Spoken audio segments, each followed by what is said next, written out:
इसी बीच एक बड़ी खबर आ रही है और बहुत अहम खबर है इसी विशेष सत्र से जुड़ी हुई। एक ब्रेकिंग न्यूज, विशेष सत्र के आखिरी दिन एक फोटो सेशन होगा। ये सूत्र बता रहे हैं, सांसदों के साथ पीएम मोदी का फोटो सेशन होगा।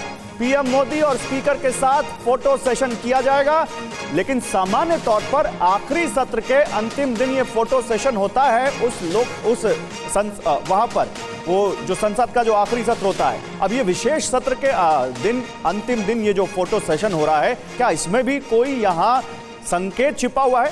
सरदार आरपी सिंह साहब,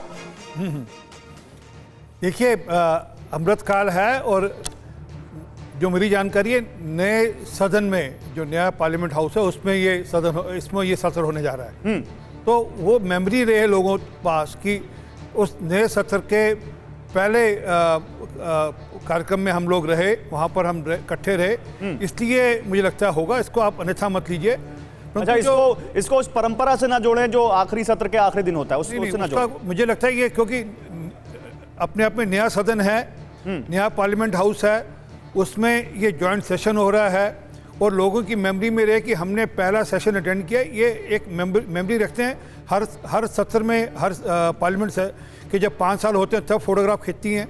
ये क्योंकि अपने आप में नया है, इसलिए लोगों की यादगार में रहे। नहीं, लेकिन अभी तक सरकार ने, आरपी सिंह साहब, ये नहीं बताया कि ये जो विशेष सत्र बुलाया गया ये नई संसद में होगा या पुरानी में होगा। तो आपके हवाले से क्या हम ये ब्रेकिंग न्यूज चला दें कि ये नया सत्र, ये जो सत्र है विशेष सत्र, ये नई संसद में होगा? मुझे भी आप जैसे ही किसी पत्रकार के माध्यम से जानकारी मिली कि ये नए पार्लियामेंट हाउस में होगा, परंतु जो बात, मुझे तो लगा आपने ऑथेंटिक खबर दी, इसलिए चला दूं ब्रेकिंग न्यूज। जी, जो आपने बीच में बात आई फेडरलिज्म की, मुझे नहीं समझ लगता इससे फेडरल स्ट्रक्चर का कहाँ दिक्कत आ रही है। मतलब फेडरल स्ट्रक्चर अपनी जगह कायम है, सब जगह ही चुनाव हो रहे हैं, संवैधानिक है, फेडरल स्ट्रक्चर को ठेस पहुंचाने वाला है। अगर असंवैधानिक होता तो 67 तक चुनाव कैसे होते रहे? अगर ऐसा 67 तक चुनाव होने का एक उसका, आप 67 को कैसे कंपेयर कर सकते हैं? 67 तक कोई कानून थोड़ी ना था देश में, एक देश एक चुनाव का। वो तो चले आ रहे थे, उसके बाद वहां पर जरूरतों के हिसाब से चुनाव अलग अलग राज्य पे होने लग गए। अब तो आप एक कानून बना देंगे, संवैधानिक था ना, अब तो आप एक कानून बना देंगे, फिर तो 5 साल कुछ होगा ही नहीं। परंतु संवैधानिक था ना वो और कांग्रेस को क्रेडिट दिया जाता है इसके लिए कि वो 67 तक एक देश एक चुनाव हुए। जी, बहुत अच्छी बात है, उसी क्रेडिट को आगे बढ़ा देंगे। परंतु संवैधानिक था ना चुनाव, वो जो चुनाव हुए थे वो फेडरल स्ट्रक्चर को खराब तो नहीं कर रहे थे। जो 4 चुनाव हुए उन्होंने फेडरल स्ट्रक्चर को खराब किया क्या? ऐसा तो कहीं नहीं हुआ। और अभी तो समिति बनी है, तो वहां मैं फिर वही आपसे पूछ रहा हूं आरपी सिंह साहब, उसमें कानून नहीं था, वहां पर कोई कानून नहीं था कि एक देश एक चुनाव होगा, 5 साल में फिर कोई चुनाव नहीं होगा। जब 67 के बाद जरूरत महसूस हुई तो फिर अलग अलग 5 साल से पहले भी चुनाव हुए। अब तो आप एक कानून बना देंगे, फिर कहां इस देश में एक चुनाव हो पाएगा 5 साल से पहले? वही वो सवाल है, उसी फेडरल स्ट्रक्चर की व्यवस्था पर सवाल पूछा जा रहा है आपसे। जी, तो उसी के लिए एक समिति बनाई गई जिसके सामने सब अपनी राय रखेंगे, जिसके समक्ष सब अपनी राय रखेंगे।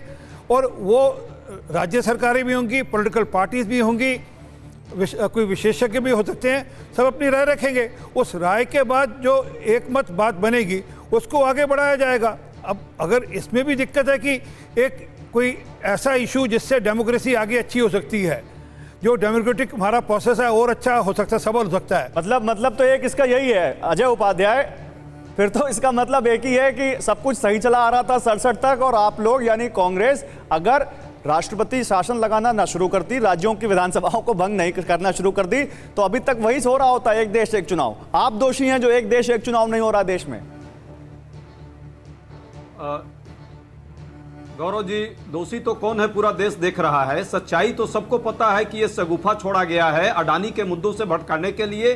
चीनी घुसपैठ जो हो रहा है उस पर कोई चर्चा ना हो इसके लिए, और मणिपुर में आज भी कई लोग मारे गए, कल भी मारे गए, उस पर कोई देश का उधर ध्यान न जाए इसके लिए। लेकिन ये सच है कि जब सिंह साहब यहाँ भाजपा के अधिकृत प्रवक्ता को ये पता नहीं कि ये सेशन क्यों शुरू होने वाला है, ये सरकार सीक्रेट सर्विस एजेंट बन गई है क्या? ये सरकार का काम है लोगों को जानकारी देना कि नहीं, नए संसद में होगा, पुराने संसद में होगा, क्या होगा, नहीं होगा। अरे भाई, ये शगुफा क्यों छोड़वाते हो? सब ये रोज जितने दल हैं मोदी जी सबके सब सामने ऊपर एजेंडा छुड़वाते जाएगा, हैं। सबसे एजेंडा अरे डिस्कस भाई, होकर जो हो रहा फिर ही है, आएगा। लाओ ना आप सबके क्यों तक सामने। घबरा रहे हैं? क्या कभी ऐसा आप हुआ घबरा अब क्यों तक? रहे इतना? और एक बात बीच और में आज बड़ा आप चिल्ला स्पष्ट कह रहे दूं, हैं बेवजह, ये जो आप आपके बार समय बार नहीं चीन चला का है। ढोल पीटते हैं, आपके समय कृपा नहीं करके चला है छोड़ हमने। दीजिए। ये मैं नरवाने बदतमीजी है साहब का आपकी। स्टेटमेंट बता रहा ये हूँ। विशुद्ध नरवाने बदतमीजी है साहब आपकी। पूर्व आर्मी के आपकी चीफ थे, अभी हाल बदतमीजी है। तक उन्होंने और कहा आप कि बीच भारत में की चिल्ला एक करके इंच जमीन भी आवाज चाइना को के है पास बंद नहीं करना है। चाहते हैं। आप ये जो चाइना अडानी का को एजेंडा चर्चा यहाँ करोगे चलाते हैं ना, आप? और चाइना अरे के अडानी बिहार ने पे जो आकर चोरी यहाँ की पर है, उनकी प्रेस रिलीज यहाँ आकर वैसे- पढ़ रहे हैं। वैसे मुझे लगता है आप दोनों को बताया गया है, मुझे लगता है आप दोनों को ही बताया गया कि आज मुद्दा चीन नहीं, एक देश और एक चुनाव है, और ये बहुत बड़ा मुद्दा है। अजय उपाध्याय, मुझे लगता है आपको भी बताया गया कि मुद्दा चीन नहीं है, एक देश एक चुनाव है। नहीं है देश ये का सवाल है, ये देश का सवाल है। चीन, आप जिस गौरव जी, फेडरल ये स्ट्रक्चर की बात कर रहे हैं उसका सगुफा सवाल है, छोड़ा आप चीन पे गया कहां चले देश गए? में मुद्दे को भटकाने के लिए, ये मुद्दों को भटकाने के लिए एक सगुफा आपको छोड़ा क्या गया लगता है कि ये नहीं तो मुद्दा नहीं है कमिटी देश के क्या आगे? कमिटी देश के आगे कौन मुद्दा नहीं मेंबर है। कौन क्या भटका रहा है, प्रस्ताव कौन नहीं भटका रहा है, ये हम क्या बताते नियम- हैं। ये किन मुद्दों जनता पर तय चर्चा करेगी